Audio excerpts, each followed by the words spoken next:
Sa manay kalakiha mga sugid di paminaw. Kalit mga higalang ni kanselar ang binyo, ang tag-iya sa binyo ni kanselar og kalit nga dili madayon ang Senate Blue Ribbon Committee hearing didto sa ilang lugar. Ngano ka? Nganong kalit man ni kanselar? Ha? Magduda sa tamahigala nganong nakalit ni day? Wa ba ka ni hulgaa? Wa ba ka ni mahigala gi pressure? Unsa may rason? Man mo hatag og klarong rason, ha? So wa madayon ang ilang Senate Blue Ribbon Committee hearing didto sa binyo gyud. Originally maoy gi announce mga higala.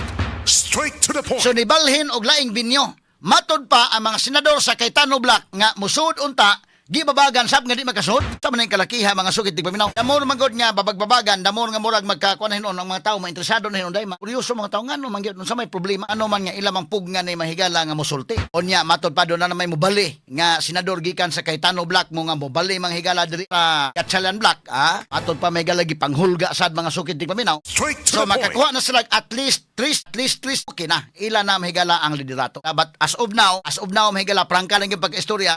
Si Cayetano mo dunay dako nga legal backup mahigala under the Constitution ikumparar ni mong Win Gatchalian. Ilang side ni Win Gatchalian, ang tinir lang sa mong Abilino case pagkakaron.